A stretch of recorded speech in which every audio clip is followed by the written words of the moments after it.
Hola, ¿cómo están?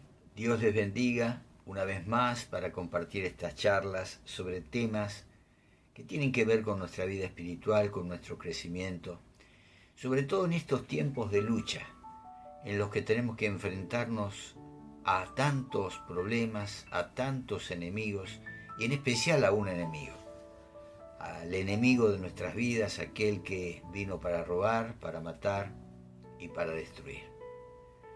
Hoy quiero dejarte a través de algunos pasajes bíblicos la posibilidad de obtener la victoria, y para ello no debemos dejar de luchar. Aunque parezca que a veces la lucha se hace difícil, solamente en la perseverancia, en la constancia, bajo la dirección y el poder del Espíritu Santo, Dios nos dará la victoria si decidimos luchar, enfrentar las situaciones. Y encuentro en el libro de Nehemías un ejemplo bastante claro de cómo él, con el grupo de hombres y de mujeres que estaban reconstruyendo la muralla, tuvieron que enfrentarse a muchos enemigos que no querían que esa muralla se terminara. Por eso digo que es fundamental usar las armas espirituales y el sentido común para vencer al enemigo. Veamos qué nos dice la Biblia en el libro de Nehemías capítulo 4, versículo 9, cuando tuvieron que enfrentarse con el enemigo. ¿Qué es lo primero que hicieron? ¿Qué es lo primero que debemos hacer vos y yo cuando nos encontramos frente a un problema, a una situación que parece que nos va a derrotar? Dice en Nehemías 4, 9. Oramos entonces a nuestro Dios y decidimos montar guardia día y noche para defendernos de ellos. La Biblia nos enseña y previene claramente respecto a los ataques del enemigo. Por el Espíritu Santo, el apóstol Pablo nos enseña en Efesios capítulo 6, versículo 12, que nuestra lucha no es contra seres humanos, sino contra poderes, contra autoridades, contra potestades que dominan este mundo de tinieblas, contra fuerzas espirituales malignas en las regiones celestiales. En ese mismo capítulo de Efesios se nos habla de la armadura espiritual acerca de la cual Pablo, en el capítulo 6 de Efesios, versículo 13, nos dice: por lo tanto, sabiendo que no tenemos lucha contra sangre y carne, contra seres humanos, por lo tanto, pónganse toda la armadura de Dios para que cuando llegue el día malo puedan resistir hasta el fin con firmeza. Pablo nos está indicando aquí esa actitud de fe y de firmeza que el Señor nos pide que debemos tener ante toda batalla espiritual que se nos presente. Entonces, no podemos perder de vista la perspectiva espiritual. Por eso lo primero que hace Nehemías ante esa conspiración de sus enemigos para que el muro no fuera terminado fue orar. Nos dice el texto bíblico inicial que hemos leído, Nehemías 4:9, oramos entonces a nuestro Dios. ¿Qué debemos hacer entonces nosotros? Lo mismo, orar a nuestro Dios, buscando la dirección, buscando la forma en que debemos resistir los ataques del enemigo. Quizá antes de conocer a Cristo, ante una situación difícil, corríamos a pedir ayuda a otros. Incluso quizá muchos lo hicieron yendo a los brujos, a los hechiceros, a los curanderos, a los que adivinaban, porque no conocíamos la verdad. Sin darnos cuenta acudíamos a los poderes del diablo. Pero ahora que estamos en luz, sabemos que debemos acudir al poder de Dios, porque está escrito: ninguna arma forjada contra ti prosperará. El Señor es nuestro escudo y nuestra defensa. La Biblia además nos enseña la importancia de orar, de ayunar y de clamar a Dios. Vemos muchos ejemplos mediante los cuales el pueblo del Señor alcanzó grandes victorias mediante la oración. Uno de ellos es que mientras Moisés oraba en la cima del monte, Aarón y Hur, junto con Josué, lograron la victoria sobre los amalecitas en el valle por no dejar de orar. Y dice que la oración fue tan larga que se cansaban los brazos de Moisés y lo ayudaban Aarón y Hur a sostener los brazos en alto mientras Moisés oraba para que la victoria fuera alcanzada como realmente lo fue. Por eso es importante también que veamos la segunda parte de este versículo 9 del capítulo 4 de Nehemías, en donde se nos dice que después de orar al Señor, decidimos montar guardia día y noche para defendernos de ellos. Nehemías confiaba en Dios, pero también sabía que debía ser prudente.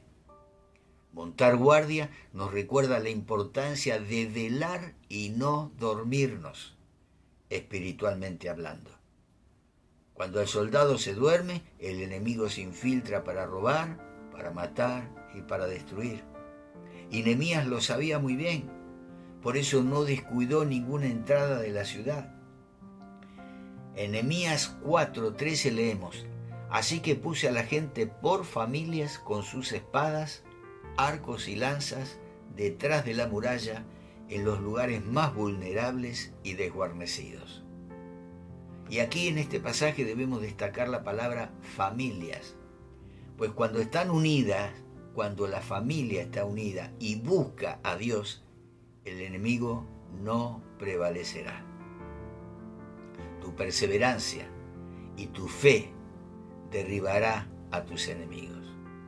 Continuamos leyendo en Nehemías capítulo 4, los versículos 14 y 15 que dicen: luego de examinar la situación, me levanté y dije a los nobles y gobernantes y al resto del pueblo: no les tengan miedo, acuérdense del Señor, que es grande y temible, y peleen por sus hermanos, por sus hijos e hijas, y por sus esposas y sus hogares. Una vez que nuestros enemigos se dieron cuenta de que conocíamos sus intenciones y de que Dios había frustrado sus planes, todos regresamos a la muralla, cada uno a su trabajo. Lo tercero que debemos hacer, después de orar, después de buscar la dirección de Dios, es no tener miedo. Nehemías hace énfasis en la importancia de desechar el miedo y confiar en el Dios Todopoderoso. Tenían diversos enemigos, venían de diferentes frentes de batallas. Ellos estaban siendo asediados por todos lados y habían surgido en el corazón de Israel temor.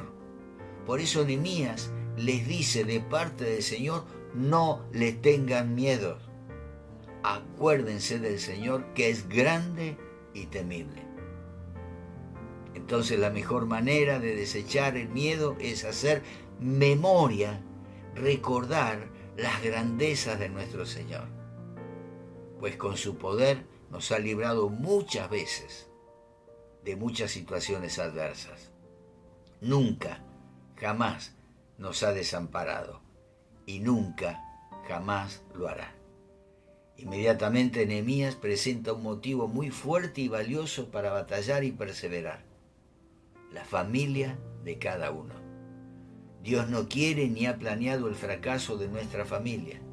Por el contrario, Dios se goza en nuestras victorias. Y nos dice por último en el versículo 15 que Dios había frustrado los planes de los enemigos. Ellos en oculta planearon el mal contra el pueblo de Dios, pero el Señor estaba escuchando sus planes y los desbarató. Sus proyectos para destruir a Israel fueron destruidos y ellos fueron avergonzados y todo les salió mal. Por eso, mis hermanos, mis hermanas, cuando buscamos a Dios en medio de nuestras batallas, en medio de nuestras confrontaciones con nuestros enemigos, debemos tener plena conciencia que Dios nos defiende y desbarata los planes de nuestros enemigos. Y más bien, los planes que se cumplirán serán los de Dios con nosotros. Y finalmente dice este versículo 15, todos regresamos a la muralla, cada uno a su trabajo. Entonces continuó la obra de Dios hasta terminar de construir el muro, porque ellos terminaron el muro exitosamente. No les resultó fácil, porque las cosas significativas en nuestra vida no son fáciles, son valiosas. Lo más importante de todo esto es que Dios está con nosotros y con Él todo, absolutamente todo, es posible. Tal vez estés resistiendo varios frentes de batalla. Tal vez estés pasando por situaciones, por circunstancias difíciles. Quizá hasta aquellos que nunca pensaste hoy son enemigos o se oponen. ¿Cuál es el consejo? Acércate más a Dios. Él es tu escudo, tu fortaleza. Orá. Hacelo con tu familia. No le tengas miedo. Busca la presencia de Dios y Él se levantará a tu favor y peleará por vos y por tu familia. Yo deseo que recibas esta palabra. Es hermoso leer todo el libro de Nehemías, que nos ayuda a confiar plenamente en que Dios está con su pueblo y que aún en medio de las dificultades y de los momentos más difíciles, Él siempre acude al rescate de su pueblo y a que la obra no quede inconclusa. Tampoco quedará inconclusa la obra que Dios tiene prevista para tu vida. Por eso, anímate, fortalecete en oración. Hacelo con tu familia, no dejes de tener ese culto familiar, ese momento de oración junto a tu esposa, tu esposo, tus hijos, buscando la presencia de Dios, y no habrá enemigo que prospere contra ti. La victoria será nuestra. Dios te bendice y nos vemos el próximo jueves, si Él lo permite.